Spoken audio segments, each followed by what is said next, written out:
పరిస్థితి నేను అర్థం చేసుకోగలను. ఇప్పుడు మీ అమ్మగారు ఇక్కడ లేరు. ఆవిడ లేకుండా ఇంత పెద్ద నిర్ణయం ఎలా తీసుకోవాలా అని ఆలోచిస్తున్నావు కదా. ఇప్పుడు మీ అమ్మగారు రావటానికి, ఆవిడతో మాట్లాడి ఒప్పించడానికి కూడా ఎక్కువ సమయం లేదు బాబు. నీకు ప్రతిమ అంటే ఇష్టమని మీ అమ్మగారు చెప్పారు. మీ అమ్మగారు ఆ మాట చెప్పాకే మేము నమ్మకంతో నిన్ను అడుగుతున్నాము. నువ్వే మా పాలిట దేవుడివి. నువ్వెలాంటి నిర్ణయం తీసుకుంటావో త్వరగా చెప్పు. మా జీవితాలు ఇప్పుడు నీ చేతుల్లో ఉన్నాయి బాబు.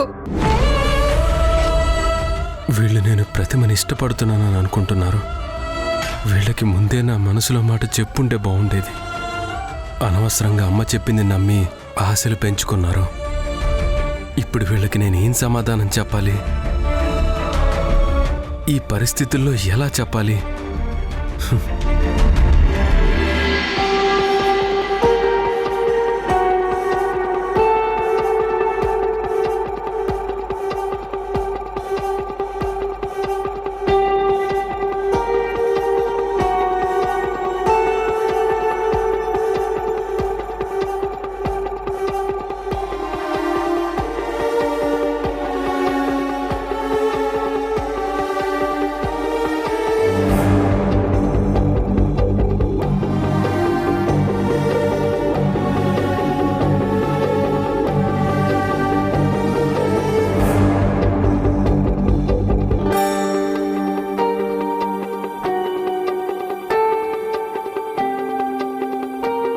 సిస్టర్, రిపోర్ట్స్ ఇవ్వు.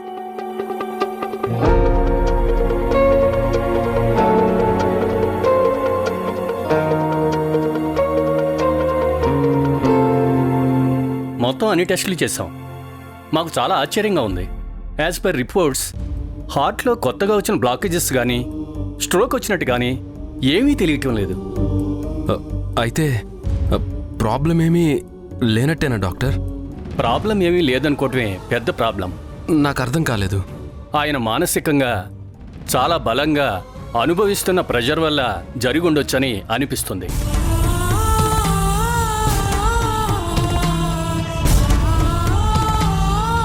ఒక్కొక్కసారి కొన్ని హెల్త్ ప్రాబ్లమ్స్ వైద్యానికి కూడా అంతు చిక్కవు. అందులో ముఖ్యమైనవి మానసికమైన సమస్యలు. ప్రసాదరావు గారికి ముందే హార్ట్లో స్టంట్ వేశారు. అలాంటి వాళ్ళు టెన్షన్స్కి దూరంగా ఉండాలి. మానసికంగా ఎటువంటి ఒత్తిళ్లు పెట్టుకోకూడదు.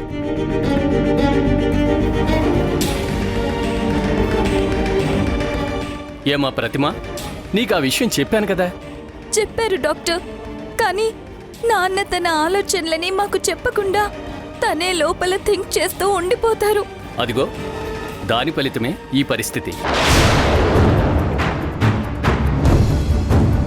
ఏదో ఒక కారణం ఆయన్ని ఇబ్బంది పెడుతుంది. శరీరాన్ని బాగు చేయడానికి మెడిసిన్స్ ఉన్నాయి కానీ మనసుని బాగు చేయడానికి ఏ మెడిసిన్సు లేవు. మీరు వీలైనంత త్వరగా ఈయన బాధ ఏంటో తెలుసుకుని అది తీర్చగలిగితేనే మేం చేసే ట్రీట్మెంట్ పనిచేస్తుంది. లేదంటే ఏమీ చేయలేం.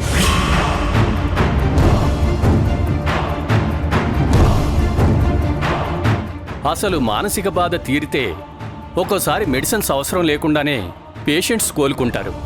తెలియకుండా వచ్చిన ప్రాబ్లం తెలియకుండానే పోతుంది.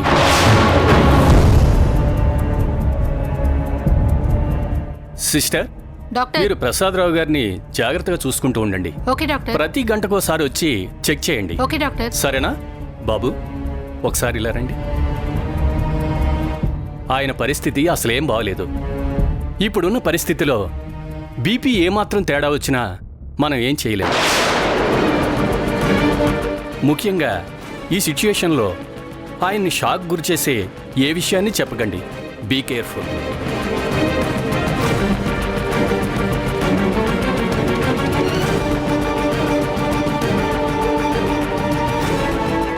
ఈయనకిప్పుడు నేనేం చెప్పాలి? ఏం చెప్పినా నాది తప్పు అవుతుంది. ఆ వార్త విన్నాక ఆయన టెంప్ట్ అయితే ఏం చేయాలి?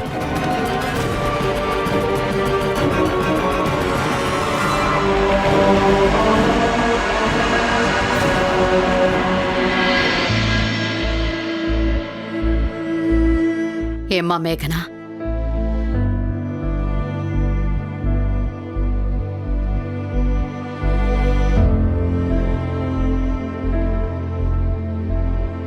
నువ్వు నందుని ప్రేమించిన విషయం ఇన్ని రోజులు ఎవ్వరికీ చెప్పకుండా నీలో నువ్వే దాచుకున్నావు. ఇంట్లో ఎవ్వరికీ చెప్పలేదు, అటు నందుకి చెప్పలేదు. నీ చుట్టూ ఇంతమంది ఉంటే ఎవ్వరితోటి ఒక్క మాటైనా చెప్పకుండా నీలో నువ్వే దాచుకున్నావు.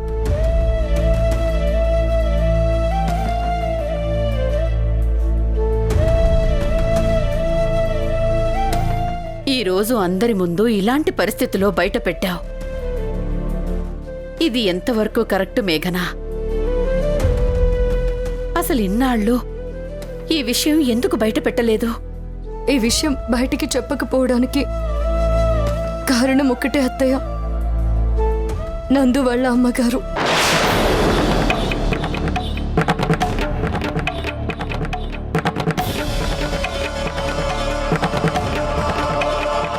ఆవిడికి నేను ఇష్టం లేదు. ఎందుకంటే నేను భర్తని పోగొట్టుకున్న విధవరాల్ని. అందుకే నేనన్నా నా పిల్లలన్నా ఆవిడికి ఏమాత్రం ఇష్టం లేదు. మా రిలేషన్ ముందుకు వెళ్ళడం ఆవిడికి అసలు ఇష్టం లేదు. అందుకే బయటికి చెప్పలేకపోయాను.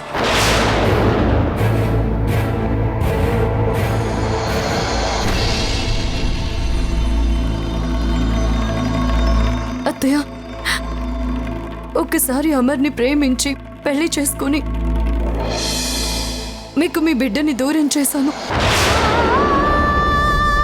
నా పెళ్ళైనప్పటి నుంచి మీ అబ్బాయి మీకు దూరంగానే ఉన్నారు. ఆ తర్వాత శాశ్వతంగా దూరమయ్యారు. మీ అబ్బాయిని తలుచుకుని మీరు ఎంతలా కుమిలిపోయారో నేను కళ్ళారా చూశాను.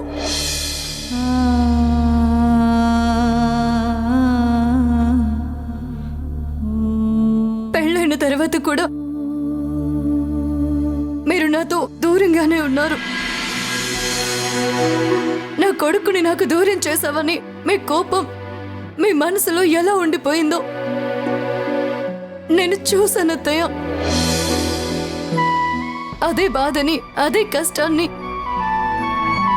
ఇంకో తల్లికి ఇవ్వడం ఇష్టం లేక ఇన్ని రోజులు నా మనసులోనే ఆ బాధని బయటికి రానివ్వకుండా ఆపుకున్నాను అత్తయ్య.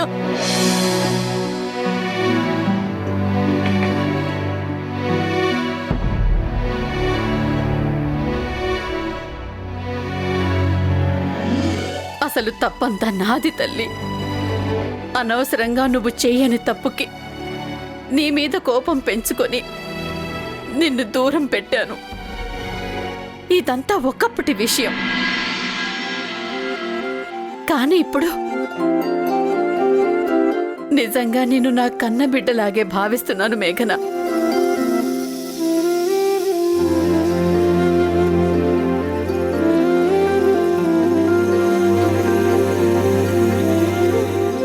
ఒకవేళ నందు వాళ్ళ అమ్మగారి పెళ్లి కొప్పుకోకపోతే నేను వెళ్ళి ఆవిడతో మాట్లాడతానమ్మా.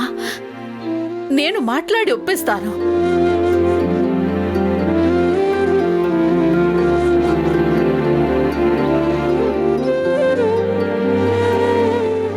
ఒక తల్లిగా నేను వెళ్ళి ఇంకొక తల్లిని ఒప్పిస్తాను. నేను మాట్లాడితే ఆవిడ అర్థం చేసుకుంటుంది. అంతా మంచి జరుగుతుంది. ఇప్పుడు నేను అత్తలా కాదు, అమ్మలా అడుగుతున్నాను. నందుతో జీవితం గడపడానికి మనస్ఫూర్తిగా నువ్వు ఒప్పుకుంటున్నావా? చెప్పు. నందు అంటే నాకు చాలా ఇష్టం అత్తయ్య.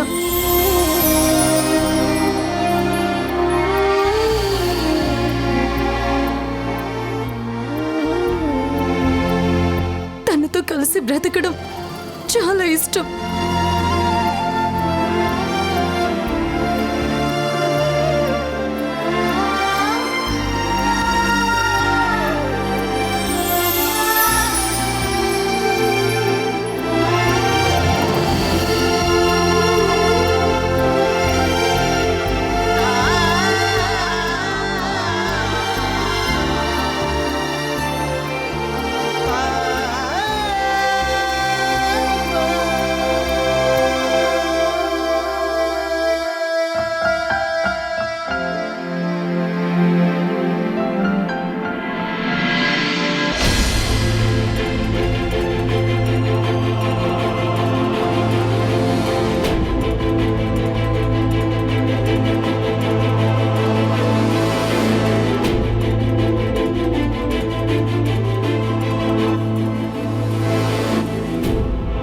మేఘనా, మీ ఇద్దరి పెళ్ళి నేను జరిపిస్తానమ్మా.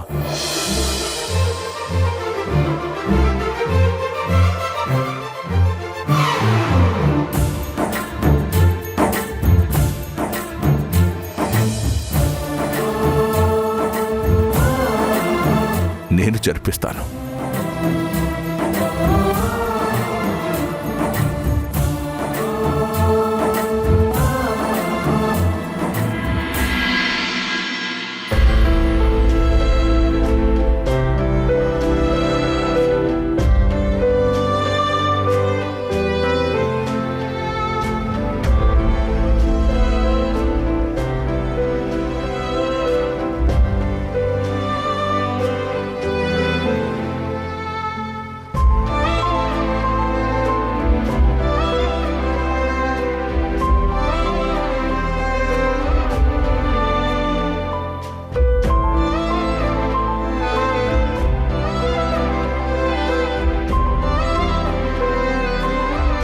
అల్లుడు గారు, కూర్చోండి, కూర్చోండి బాబు.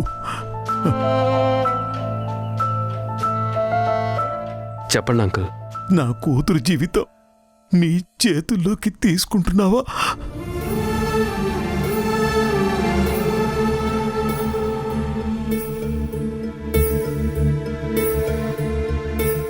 నా కూతుర్ని వేరే ఎవరికైనా ఇచ్చి పెళ్లి చేయొచ్చు, కానీ ప్రతిమకి వేరే ఎవ్వరూ ఇష్టం లేదు.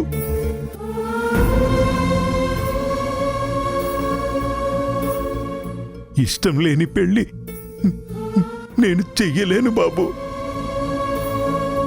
అందుకే నిన్ను ఇంతలా బతిమాలుకుంటున్నాను. మా అమ్మాయిని పెళ్లి చేసుకో బాబు.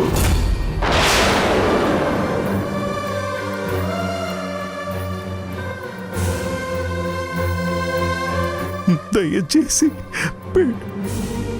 పెళ్లి చేసుకో. జీవితపు చివరి అంచు మీద నిలబడి అడుగుతున్నాను బాబు.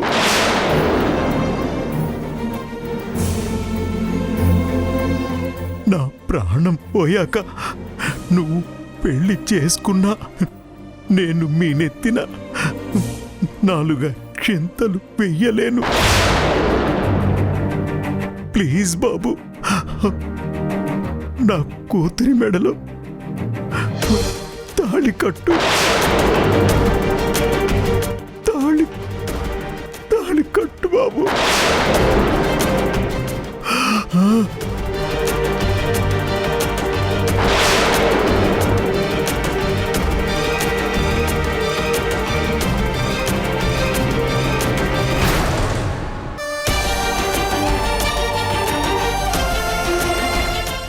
ఏమండి?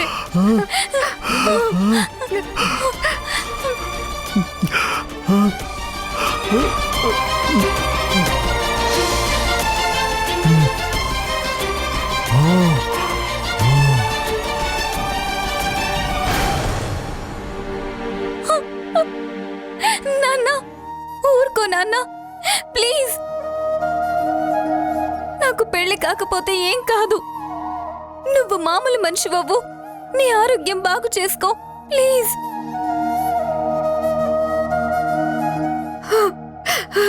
ఏమండి, అల్లుడు గారు ఒప్పుకోకపోతే మన అమ్మాయి జీవితాంతం ఏడుస్తుందని మీరు నన్ను జీవితం అంతా ఏడ్చేలా చేస్తారా? వద్దండి, మీరు ఆవేశపడకండి, ఎక్కువ ఆలోచించకండి.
నా కూతురు జీవితం నీ చేతుల్లోకి తీసుకుంటున్నావా?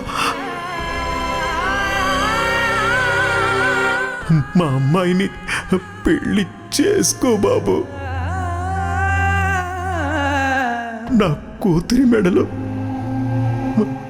తాళి కట్టు.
ప్రతిమ,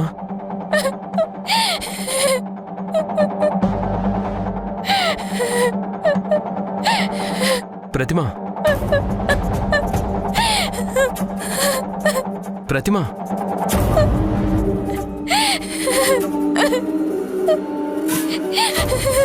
ఊరుకోండి please.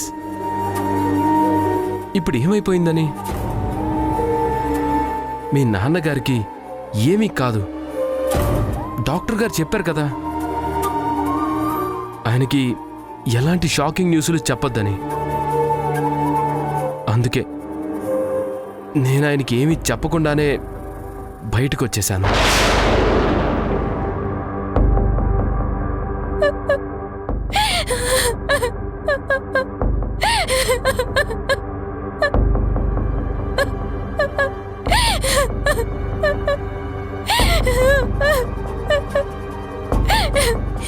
Pratima please control your self. ఆయనకి మనం ఏమీ చెప్పలేదు. సో సో ఒక చిన్న హోప్. లేదండి, ఎలాంటి హోప్ లేదు. నాన్నకి ఇప్పుడు కావాల్సింది సమాధానం, సంశయం కాదు.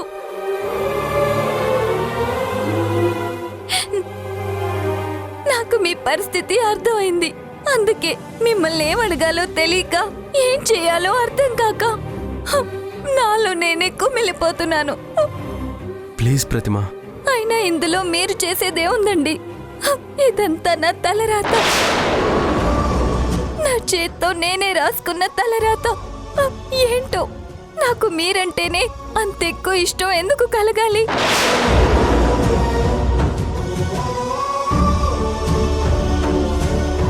అదెందుకు మా నాన్నగారికి నేను చెప్పాలి? పెళ్లి చూపుల కోసం మీరే ఎందుకు రావాలి? మీరింకెవరినో ఎందుకు ప్రేమించాలి? నాకు మీరే కావాలని మా నాన్న దగ్గర నేనెందుకు అంత పట్టుపట్టాలి?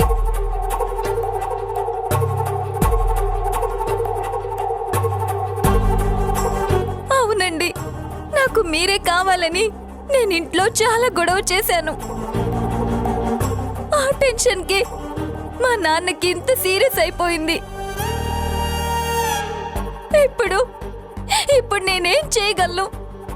మా నాన్నని ఎలా బతికించుకోగలను?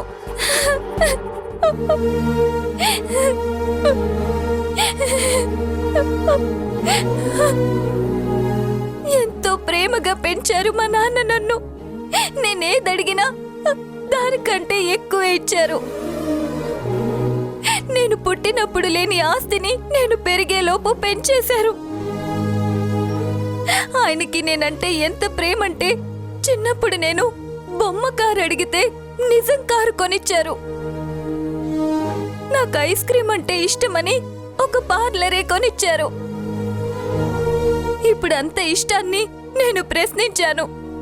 ఆయన ప్రేమ అంతే స్థాయిలో ఉంటే మిమ్మల్ని తీసుకొచ్చి పెళ్లి చేయమని అడిగాను. కానీ అదెలా జరుగుతుంది? మీరవునంటే జరుగుతుంది.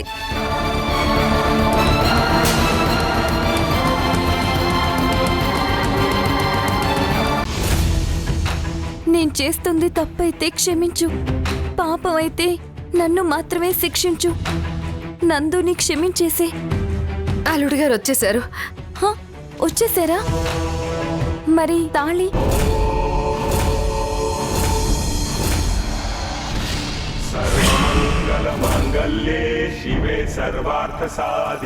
ఈటీవీ విన్ యాప్ రోజుకి కేవలం రూపాయి మాత్రమే. ఇప్పుడే ఈటీవీ విన్ యాప్ డౌన్లోడ్ చేసి సబ్స్క్రైబ్ చేయండి.